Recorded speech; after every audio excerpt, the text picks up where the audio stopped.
Eu queria começar essa conversa com você com uma aspa do João Eduardo Correa, treinador interino do Atlético, em entrevista coletiva.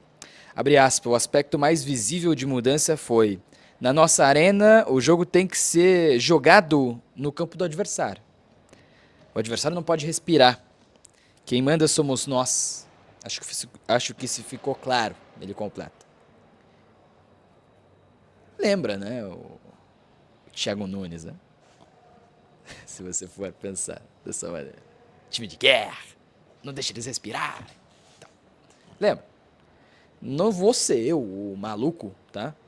Que vai chegar aqui depois de um empate 1-1 contra a Chapecoense para te falar que o treinador interino é a reencarnação do que foi o Thiago Nunes no Atlético, tá? Não vou falar isso não. Mas eu não deixo de te dizer nesse vídeo que eu comprei a ideia, tá? Acho que o João Eduardo Correa é um cara que mostra no jogo de hoje bons presságios do que pode ser o Atlético no futuro, do que poderia ser o Atlético no comando dele, né? E quando a gente entende que o mais próximo sondado é Fábio Matias, né? Quando a gente entende a busca por Antônio Oliveira, a busca pelo Pepa, e quando a gente entende que o nome que era unanimidade dentro do Atlético era o do Pesolano, que era muito caro, que está no futebol europeu, a gente pode tirar algumas conclusões, né? A primeira é que o Atlético que não tem padrão algum do que quer. Primeiro que a segunda, né, é que um Atlético que está entendendo que o caminho é pelas recomendações e oferecimentos dos empresários e dos intermediários, né? O que eu acho que é um erro tremendo, completo. A terceira é que internamente, e aí eu tiro Mário Celso Petralha dessa conta, eu falo de futebol, eu falo de departamento, eu falo de scout, eu falo de quem pensa campo e bola dentro do Atlético. A gente entende que a unanimidade era um treinador posicional. Um treinador da saída com 3, o treinador dos dois meio-campistas e da linha de 5, o treinador do WM, o treinador que foi o cara que era treinador com o Martim Varini no banco de reserva, e o Martim Varini todo mundo lembra, né, de como foi pelo Atlético, gosto de você ou não, todo mundo lembra do posicional ao extremo que era o Varini, né? O que eu concluo de tudo isso? O Atlético vai contratar o que o seu presidente entender que é legal no momento, o que o seu presidente achar intempestivamente que tá bom, né? O Atlético entende também, esportivamente falando, que o jogo posicional é o que mais combina, ou que pelo menos é o melhor em questão de ideia, né? E eu concluo que o João Eduardo Corrêa, se ele conseguir mostrar o que ele fala, se ele conseguir mostrar uma evolução grande, tá? Do que ele mostrou hoje, ele é o cara que combina mais com o que entende a diretoria de futebol e que pensa campo e bola dentro do clube, de um futebol bem jogado e de um melhor que seja pro Atlético o ideal da escolha do treinador, né? A entrevista do João Eduardo Corrêa é muito boa, tá? Tirando a parte da Ferrari, que ele comenta, tô de acordo, o elenco é uma Ferrari. Acho que eles estão indo, eles Atlético, né? Eles gestão, eles funcionários do Atlético estão indo muito a fundo estão indo muito a fundo e muito especificamente nessa história do elenco. É muito forte. O elenco não é muito forte, tá? Isso é fato. O elenco tem lacunas, o elenco tem problemas, o elenco tem momentos que precisa de contratações, sim, tá? O elenco é o melhor elenco da Série B. Uma coisa não elimina a outra, né? E acho que a postura do João Eduardo Corrêa, a maneira e a propriedade com que ele fala e o jeito com que ele coloca as ideias dele hoje me deixam muito menos indignado, muito menos preocupado com o que foi esse empate em 1 a 1 contra a Chapecoense, assim. Até falei ao longo da jornada esportiva e acho que é importante repetir aqui. O Atlético pela primeira vez na Série B domina o jogo. O Atlético pela primeira vez na Série B empurra o adversário para trás. O Atlético pela primeira vez nessa Série B consegue jogar como dono do jogo, como menciona o João. Na primeira fala que eu tive nesse vídeo, né? O Atlético domina o jogo. Teve problemas, tá? Eu vou chegar lá. Mas domina o jogo.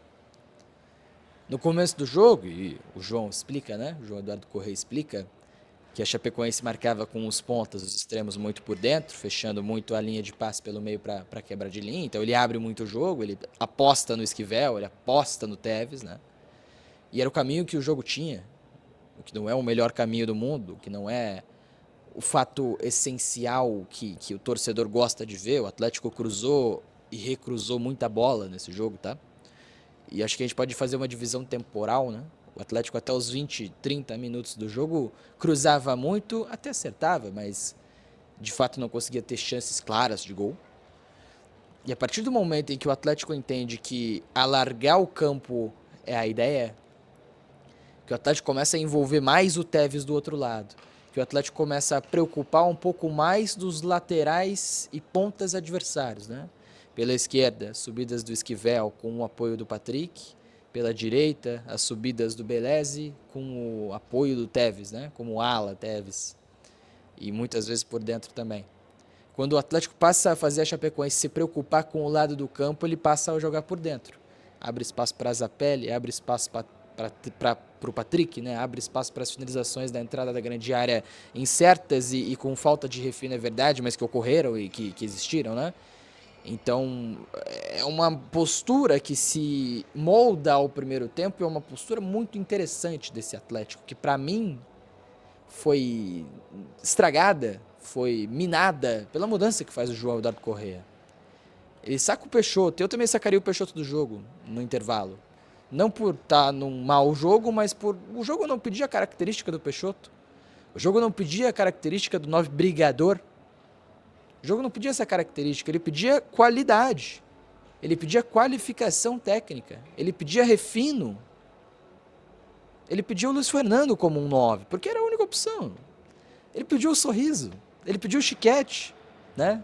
Para citar dos jogadores da base do Atlético com essa característica.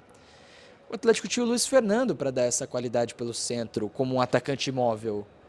O João opta em colocar o Kardec no intervalo. Eu acho que ele erra aí. Porque aí ele perde a opção, a coordenação das associações curtas, das combinações curtas, da troca de passe curta, das tabelas, que deram muitas chances ao Atlético na primeira etapa do jogo, né?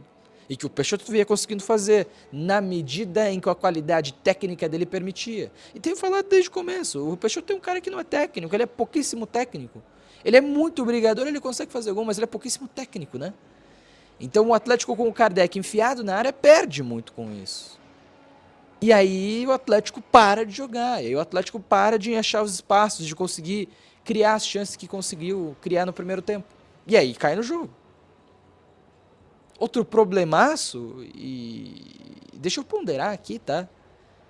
Essa postura diferente, essa outra maneira de jogar, essa outra cara que teve o Atlético, pelo menos vai lá, nesses últimos 15, 20 minutos da primeira etapa, essa cara que o Atlético teve já é um feito enorme para 3 dias de trabalho, assim, se você for parar para pensar.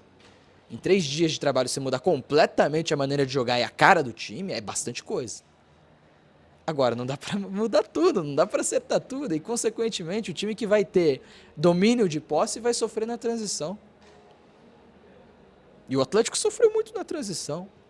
O Atlético toma o gol do Mário Sérgio, que é anulado dessa maneira. O Atlético tem problemas demais pelo lado direito da zaga por um jogo péssimo do Beleze, mas assim, abaixo de verdade do Beleze.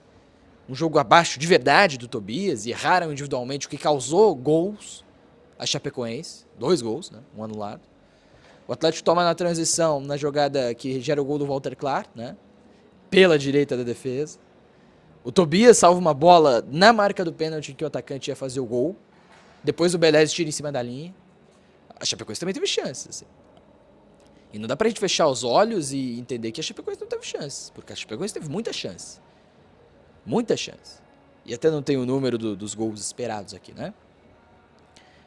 Mas a Chapecoense teve mais chances claras do que o Atlético na partida. Apesar do Atlético ter 2 pênaltis, né? Apesar do Atlético ter 2 pênaltis. A impressão que fica é essa.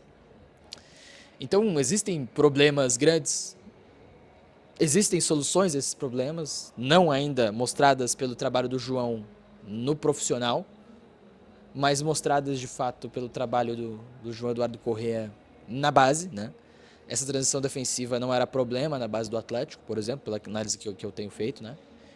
E acho que parte muito do posicionamento do Tobias Figueiredo não estar em linha com os dois zagueiros, mas estar numa linha abaixo, num degrau, mesmo que isso provoque uma não utilização da linha do impedimento, né? Esses problemas que o Atlético tem, existem soluções na base, e o exemplo é muito claro do Sorriso, né? O Sorriso precisa ser uma opção esse time. O Atlético não tem, e buscou, mas não tem. Buscou o Lautaro Dias no final da janela, né? Mas não tem essa opção para o atacante imóvel. O Sorriso é essa opção claramente e evidentemente demais. Ele é esse cara de condução de bola, de finalização de fora, de combinação curta com os meias. Ele é esse jogador. Ele é esse cara. Ele tem que jogar. Ele tem que ter minutos. Tem que ter minutos no Atlético, tá? É uma solução. Possível, né? Uma possível solução a esse momento. E é um Atlético que mostra, talvez, profundidade técnica e tática, né? É um Atlético que mostra mudança de estrutura quando precisava mudar. É um Atlético que tem um 3-4 no primeiro tempo, né? Os três zagueiros, Beleze, Tobias e Léo. Os três meias com o Felipinho como esse primeiro volante. O Zapelli pela direita e o Patrick pelo lado esquerdo. Com o Tevez, o ponta direita, o Esquivel, o ponta esquerda, Luiz Fernando e Renan Peixoto. E foi um esquema que funcionou bem, né? A entrada do Kardec puxa o Zapelli à última linha. E o Atlético vira o 3-2-5, o WM posicional, com os três zagueiros, o Felipinho e o Patrick mais próximo do Felipinho, na saída, na construção do jogo, com os dois pontas, o Luiz Fernando para a direita, o Esquivel para a esquerda, o Zapelli como médio direito, o Tevez médio esquerdo e o Kardec, né? Variação, profundidade, em 3 dias de trabalho. 3 dias, né? É algo a ser salientado, algo a ser destacado, né? É um Atlético que também, em muitos momentos, tinha o Patrick formando uma linha com 6 e o Tevez se aproximando ainda mais do atacante, do centroavante. Um 3-1-6 para essa bola, quando chegar na linha lateral, quando o lateral chegar na linha de fundo, ele ter o cruzamento com superioridade numérica, o que é conceito de jogo e é importante, e é bem trabalhado. O João resolve em 3 dias o problema de vencer a primeira pressão do adversário. E contra o adversário mais forte, lógico que isso vai ser mais difícil, né? Mas o Atlético passa a ser um time inoperante quando pressionado, sai de ser um time inoperante quando pressionado para um time que encontra algumas alternativas por dentro, na bola no chão, muito menos direto, que para mim é excelente. Tem soluções, né? Ele mostra soluções aos problemas que são conhecidos. E se eu falei, e o último vídeo aqui veio com uma angústia, veio com uma palavra de pessimismo, eu acho que, para usar a mesma metáfora, a mesma projeção, né? O Atlético ainda está no fundo desse buraco. O Atlético ainda não vê a escada para sair desse buraco, né? Esse buraco que tem paredes escorregadias e impossíveis, inescaláveis, né? Mas esse Atlético passa a imaginar como a escada pode ser. Ele não imagina nem o que é a escada e nem como ela é, de que cor ela é, de que material ela é feita. Você não imagina ainda. Mas ele passa a imaginar como ela poderia ser, né? É mais indireto. É longo o caminho, o trabalho é complicadíssimo, a situação é complicada de verdade. Mas eu acho que o Atlético andou para frente no jogo de hoje. Eu acho que o Atlético teve evolução no jogo de hoje. Eu acho que o Atlético vinha em uma regressão nos dois últimos meses, o último mês pelo menos. Ele tá numa curva assim, e aí, opa, né? Ele tem uma estabilidade, ou pelo menos um início de subida, sabe? Bom, posso estar sendo muito otimista com o que a gente viu aqui também, tá? Mas, enfim, acho que em questão de perspectiva, o trabalho do João tem perspectiva. tem mais perspectiva do que teria o trabalho do Pepa, pra mim, tá?